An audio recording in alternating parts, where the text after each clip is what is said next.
दोस्तों नमस्कार। आज हम बात करते हैं ऐसे विवाद की जो मीडिया में से लेकर पूरे न्यूज चैनल पर एक ही चीज छाया हुआ है, वो है वेनेजुएला और डोनाल्ड ट्रंप।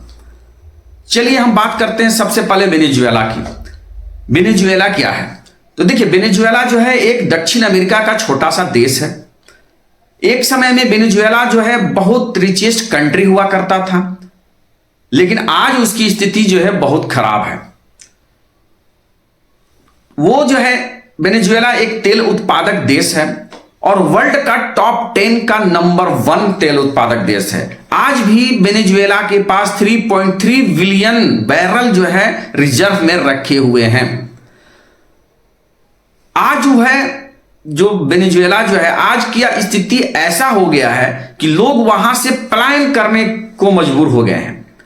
अब आपके दिमाग में यह आएगा कि भाई जो देश तेल उत्पादक देश है और एक समय रिचेस्ट कंट्री हुआ करता था, आज ऐसा क्या हो गया कि वहां के लोग पलायन को मजबूर हो गए हैं। वहां इतनी महंगाई बढ़ गई है। क्यों महंगाई बढ़ गई? वहां दवाएं नहीं मिल रही हैं, खाने पीने की चीजें नहीं मिल रही हैं। ऐसा क्या हो गया जिसके चलते आज ये प्रॉब्लम वेनेजुएला में हो गया है? तो आज हम इस वीडियो में आपको यही सब चीजों के बारे में बताएंगे और एक बहुत ही सरल भाषा में बताएंगे। कोई भी इसमें जो है इधर से उधर की बातें नहीं करेंगे हम। तो आज का जो हमारा टॉपिक है वो ध्यान से सुनिए। पहला कि वेनेजुएला रिचेस्ट कंट्री होते हुए भी आज वहां के लोग क्यों पलायन को मजबूर हो गए हैं, वहां की दशा आज इतनी बुरी क्यों हो गई है, इस पर हम बात करेंगे। दूसरी बात करेंगे कि डोनाल्ड ट्रंप का वेनेजुएला से क्या लेना देना है। तीसरी बात हम करेंगे कि वेनेजुएला के राष्ट्रपति निकोलस मादुरो को अचानक डोनाल्ड ट्रंप ने रातों रात क्यों उठवा लिया, और आज जो ये विवाद चल रहा है उससे भारत को क्या असर पड़ सकता है। लास्ट में हम इसके बारे में भी बात करेंगे। तो आज इन सारे बातों पर हम चर्चा करते हैं इस वीडियो में। तो प्लीज वीडियो को पूरा अंत तक जरूर देखिएगा, और अब चैनल को सब्सक्राइब नहीं किए हैं तो प्लीज मेरे चैनल को सब्सक्राइब कर लीजिए। तो सबसे पहले हम समझते हैं कि वहां की स्थिति जो दयनीय आज हुई है उसका रीजन क्या है। तो देखिए, मादुरो जब से आए वहां की राजनीति में उथल पुथल मच गया। तो अमेरिका ने क्या किया कि जैसे ही उन्होंने राष्ट्रपति बना, वहां पर बहुत सारे कंपनियों पर जो है क्या संक्शन लगा दिया। वहां से जो है तेल उत्पादक देश जो था, लेकिन देखिए तेल उत्पादक ही देश था ना, लेकिन तेल उत्पादन करने से ज्यादा फर्क पड़ता है कि तेल का प्रोडक्शन करना, तेल को रिफाइन करना। तो उसके पास वेनेजुएला के पास जो है रिफाइनरी करने का सामान नहीं था। उसका रिफाइनरी करने के लिए जो है वो बाहर से कंपनी को बुलाकर वहां पर बैठाए हुए था। अमेरिका को जो क्या था कि अमेरिका नहीं चाहता था कि बाहर की कंपनियां जो है आकर वहां पर जो है अपनी फैक्ट्री खोलें। तो अमेरिका चाहता था कि हम जो है वहां पर फैक्ट्री खोलें और हमारा दबदबा हो तेल पर। तो जब निकोलस मदुरो वहां के जब राष्ट्रपति बने तो उन्होंने क्या किया कि अमेरिका को जो है तेल का प्रोडक्शन बंद कर दिया। उससे फिर क्या किया कि जब प्रोडक्शन बंद हो गई तेल की, जो है हमारा जो उनका वहां से प्रोडक्शन कम हो गया, तो बहुत सारी कंपनियां क्या करी, वहां से पलायन करने लगी। तब जो है निकोलस ने सोचा कि हमारी स्थिति अब खराब हो रही, तो उन्होंने बहुत सारा पैसा जो है ना छपवा कर रख दिया। और पैसा जब उन्होंने छपवा दिया तो मार्केट में बहुत ज्यादा पैसे आ गए। तो और एक पैसा ही नहीं छपाया, उसके साथ साथ जो है मदुरो ने क्या किया कि वहां की जो खाने पीने की चीजें और हर चीज प्रोडक्ट का रेट जो है खुद ही तय करना शुरू कर दिया। उससे क्या हुआ, मान लीजिए कि अगर वो ब्रेड का दाम 100 रुपया है, बनाने में कीमत 100 रुपया लग रही है, तो वो क्या किए कि कंपनी को बोले कि नहीं तुम इसे 50 रुपया में बेचो। अब इस तरह से जब कंपनी के ऊपर दबाव आने लगा तो बहुत सारी कंपनियों को क्या हुआ, घाटा होने लगी। क्योंकि भाई जो प्रोडक्ट बनाने में उनको जो खर्चा हो रहा था वो भी उनको जब नहीं मिल रहा है, तो फिर क्या हुआ, कंपनी वहां से भागना शुरू कर दिया। मादुरो ने उन कंपनियों पर दबाव देना शुरू कर दिया कि नहीं तुम्हें बनाना है, यहां के पब्लिक को फ्री में राशन चाहिए, फ्री में दो, दवाएं फ्री में दो। तो ऐसा तो हो नहीं सकता है। उनको घमंड था, तेल उत्पादक देश हैं हम, हमारे पास बहुत पैसे हैं, और इसी घमंड ने जो है वहां के वेनेजुएला को बर्बाद कर दिया। तो जब कंपनी जो है वहां पर क्या करने लगी, भागने लगी। अमेरिका ने भी क्या किया कि वहां पर जो है बहुत सारे कंपनियों को भगा दिया, बहुत सारे सैंक्शन लगा दिए कि कोई भी कंपनी वहां पर नहीं जाके जो है तेल उत्पादक कर सकती है या कोई भी प्रोडक्शन नहीं कर सकती है, कुछ भी नहीं बना सकती है। धीरे धीरे ऐसी स्थिति हो गई वेनेजुएला में कि खाने पीने की चीजों भी जो है वहां पर कमी होने लगी। लोगों के पास पैसे तो बहुत आ गए लेकिन खाने की चीजें नहीं मिल रही थी। इस मार्केट में दवाइयां नहीं मिल रही थी, दवाइयों को जितनी भी जो है कंपनी थी वो सब छोड़ के वेनेजुएला भाग गए क्योंकि उनको घाटा होने लगा था। और ये जो नीति बनाया था, ये कौन, मादुरो की नीति ने उसको भगा रहा था। अब ये नीतियों के कारण जो है ना बहुत सारे कंपनी जब भागने लगे तो वहां पर लोगों के पास जो है खाने पीने की दिक्कत होने लगी, उनको दवाई नहीं मिलती थी, महंगाई इतनी चरम पर फैल गई कि लोग हाहाकार करने लगे।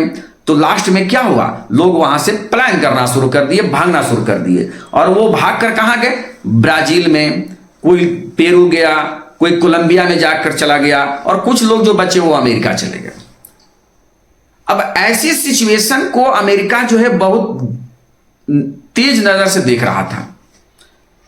और जैसे ही डोनाल्ड ट्रंप अमेरिका में राष्ट्रपति बने, डोनाल्ड ट्रंप का अलग ही एक कहानी शुरू हुआ।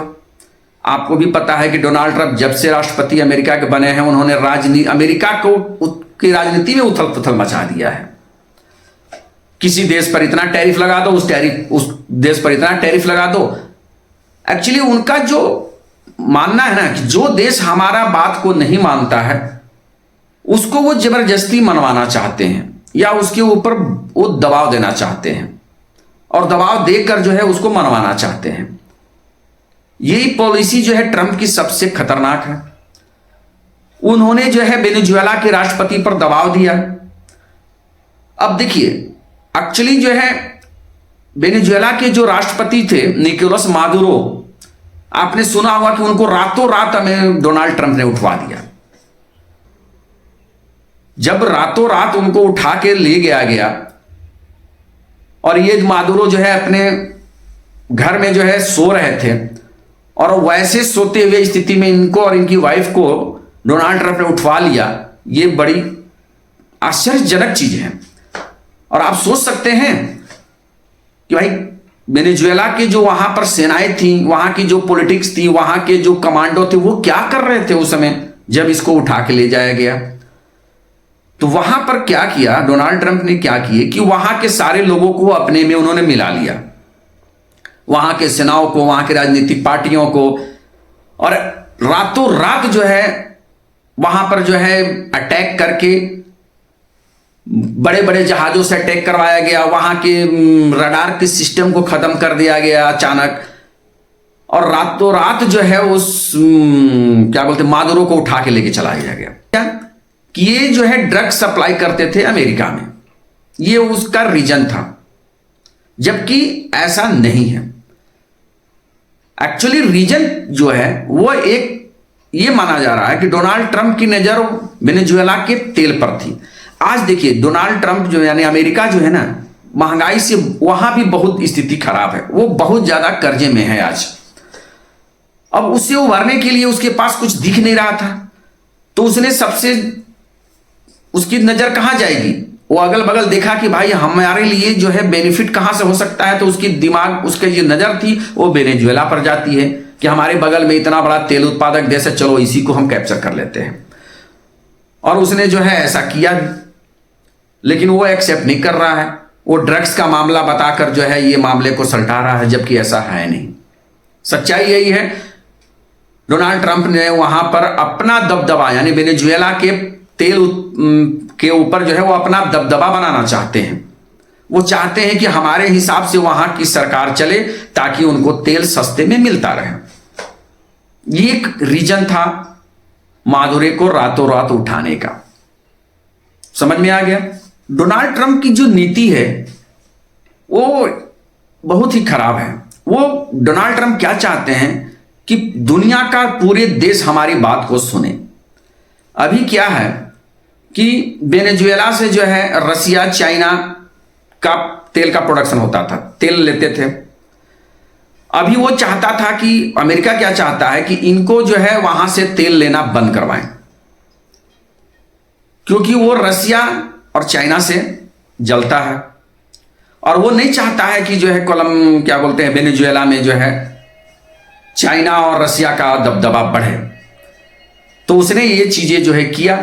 आज के डेट में क्या हुआ कि जब ये मादुरो को उठाकर ऐसे कंडीशन से लेके गया है, तो आज बहुत सारे देश ऐसे हैं जो छोटे छोटे हैं, जो पावरफुल में नहीं है, आज वो डरे हुए हैं। और अमेरिका का नीति यही है कि डरा के रखो भाई।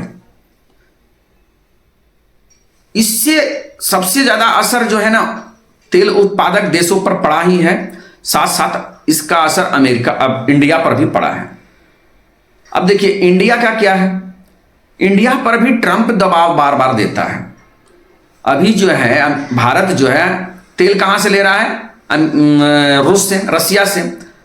अभी रसिया और यूक्रेन में जो युद्ध चल रहा था, तो अमेरिका जो है रसिया को बोला कि भाई आप युद्ध बंद कर दो, लेकिन रसिया ने बंद नहीं किया। रसिया जो है अमेरिका की सुनता नहीं है, यूक्रेन उसकी बात को सुनता है।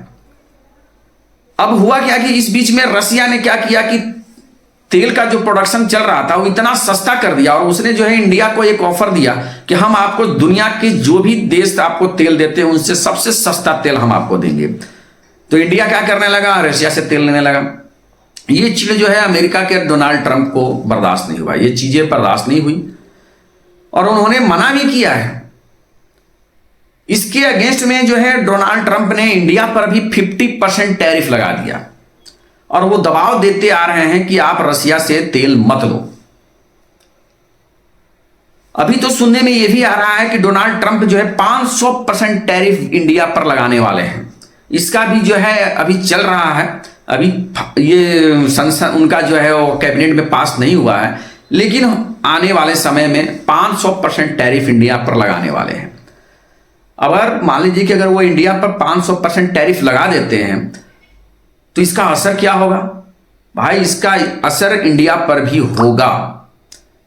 इंडिया के जितने भी कंपनियां हैं, जो बहुत सारे कंपनी जो है यहां पर, वो प्रोडक्शन महंगा कर देंगी, हर चीज महंगाई बढ़ जाएगी, तो इंडिया की इकोनॉमिक भी डाउन हो जाएगी। और ये चीजों का खतरा जो है इंडिया पर भी मंडरा रहा है। आज जो अमेरिका ने, डोनाल्ड ट्रंप ने जो वेनेजुएला के साथ किया है, उसको देखकर सभी देश जो है डर रहे हैं कि भाई ये चीजें तो कहीं भी हो सकता है, जबकि ये सही नहीं है, कोई भी इसको सपोर्ट नहीं कर रहा है। अब वेनेजुएला पर अगर अमेरिका का कब्जा हो गया तो वो जो तेल का प्रोडक्शन क्या करेगा, अमेरिका अपने हिसाब से चलाना शुरू करेगा। लेकिन देखिए अमेरिका में भी जो है ना तेल का खपत बहुत ज्यादा है, ऐसा नहीं, सब प्रोडक्शन तो करता ही है, साथ साथ खपत भी सबसे ज्यादा अमेरिका ही करता है। तो उसको तेल का ऐसे भी तेल चाहिए, लेकिन वो तेल पूरा ही लेकर क्या करेगा, उसको प्रोडक्शन भी करना है, बाहर भी भेजना है, वो तेल को बेचेगा भी ना। तो तेल किसको बेचेगा, उसको तेल खरीदने वाला भी तो लोग चाहिए। तो उसने वो क्या करेगा, कल के डेट में आने वाले समय में वो प्रेशर बनाएगा इंडिया को भी कि तुम मेरे से तेल खरीदो, और अगर आप नहीं खरीदोगे तो हम आपके ऊपर इतना टैरिफ डालेंगे, आपके ऊपर भी हम दबाव डालेंगे। ये भी एक बहुत बड़ा प्रॉब्लम कल की डेट में क्रिएट हो सकता है, और आने वाले समय में इंडिया भी जो है थोड़ा सा सोचने को मजबूर हो सकता है। अगर आपको वीडियो समझ में आ गया तो प्लीज इसको लाइक कीजिए, और अगर आपको ये लगता है कि ट्रंप ने वेनेजुएला के साथ या वहां के राष्ट्रपति के साथ अच्छा किया, तो प्लीज हमको कमेंट करके बताइए कि ये क्या उस डोनाल्ड ट्रंप ने सही किया है, ये चीजें सही किया अगर है तो आप कमेंट करके बताइए, और हाँ चैनल को सब्सक्राइब कर लीजिए। चलिए आज के लिए इतना ही, फिर मिलते हैं नेक्स्ट वीडियो में, तब तक के लिए जय हिंद।